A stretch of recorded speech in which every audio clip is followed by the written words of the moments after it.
आमच्या महाराष्ट्रामध्ये मुंबईमध्ये आम्हाला सांगता इकडच्या आस्थापनांमध्ये आम्ही मराठी बोलना नाही आता तो क्या हुआ। कानफट इथंच बसणार। प्रत्येक राज्याची एक राजभाषा आहे, त्या राजभाषेचा सन्मान हा प्रत्येक राज्यामध्ये राखला गेला पाहिजे। महाराष्ट्रामध्ये मुंबईमध्ये मराठीचा मान हा राखला गेलाच पाहिजे प्रत्येक आस्थापनेत। काय बोलतोय तू? काय बोलतोय? मैं बोला कि जो क्यों बताने के लिए तू मराठीत बोल, पहिलं मराठीत बोल। तू मराठीत का नाही बोलत आहे? मराठी में पता नहीं भाई क्यों? तो बोलावं लागणार तुला मराठी, तुला मराठीत बोलावं लागणार। तू बोल माझी मराठीत, मला हिंदी येत नाही, तू मराठीतच बोल। मेरे को मराठी आता क्यों नहीं आता? तो सीख, फिर तू सीख मराठी, मला सांगू नको, तू सीख मराठी। क्यों जरूरी मतलब? जरूरी मतलब जरूरी नाही मराठी? नाही मराठी जरूरी नाही बोलायला, मराठी जरूरी नाही बोलायला। मराठी क्या क्या मराठी गेलं तेल लावायला? तुला दाखवतो मी मराठीची अवकात काय असते, तुला आता दाखवतो मी। मराठी गेलं तेल लावायला। आता काय बोललास तू मला? आता मला तू काय बोललास? नाही आता तू मला काय बोला? नाही आता मला बोला मराठी गेलं तेल लावत। आता मला काय बोलला? मराठी गेलं तेल लावत बोलला ना? हे बाकीचे लोक आहेत ना मराठी, त्यांना सांगा ना। सुपरवायझर पैसा आमचा पाहिजे, जमिनी आमचा पाहिजे, फॅसिलिटी आमचा पाहिजे, आणि मराठी माणसं ठेवायला काय लाज वाटते? ही लोक सकाळी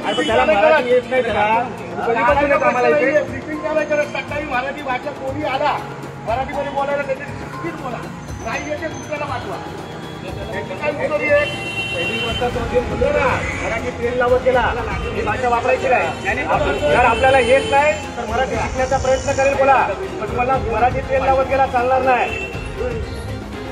महाराष्ट्रात राहून ह्या असल्या गोष्टी करणार, आपण नोकऱ्या देणार आणि त्याच्यानंतर मराठीचा अपमान करणार। इकडे काम करायचं आणि इकडे मराठीचा अपमान करायचा, आणि आपण काम करतो। आपण सुपरवायझर ना तुम्ही, हा तुमची जबाबदारी नाही। हा करतो ह्या ॲरोगंट पर्यंत तो उत्तर देतोय, मराठी तेल लावत जाऊ दे, मराठीला आम्ही मोजत नाही, अपमान नाही आपला।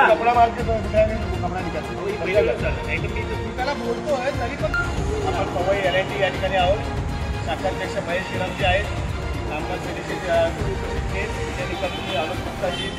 विषय असा आहे की या LITच्या कॅम्पसमध्ये जे सिक्युरिटी कंपनी आहे, या कंपनीच्या माध्यमातून जे कामगार ठेवलेले आहेत, या कामगारांच्या माध्यमातून मराठीला प्राधान्य दिलं जात नाही, हा भाग वेगळा आहे।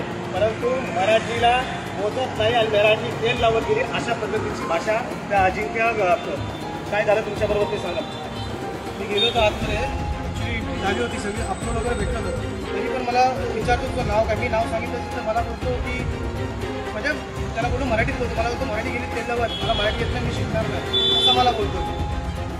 हा विषय असा आला शाखाध्यक्षांच्या मध्ये आणि सोबतच उभं होतो, त्याच्यामुळे तातडीने या ठिकाणी पोहोचले आणि त्याला जे काही मराठीची भाषा आणि मराठी कसं कानाखाली महाराष्ट्राचा नकाशा कसा असतो तो दाखवला, आणि याच्यानंतर मराठी शिकला। आणि ज्याच्यातून कालच्या गुढीपाडवा मेळाव्यामध्ये आदरणीय राजसाहेबांनी सांगितलेलं आहे की मराठीच्या बाबतीमध्ये जर कोणी म्हटलं मला मराठी म्हणायचं नाही तर कानफटीचा आवाज बसेल। तर याच्यानंतर सर्वांना सांगतोय की आपण मराठी येत नसेल मराठी शिका, परंतु मराठीचा अवमान करणाऱ्या भाषा जर आपण वापरल्या तर महाराष्ट्र सैनिक यांच्याकडून तुम्हाला अशाच पद्धतीची उत्तरं भेटली। धन्यवाद।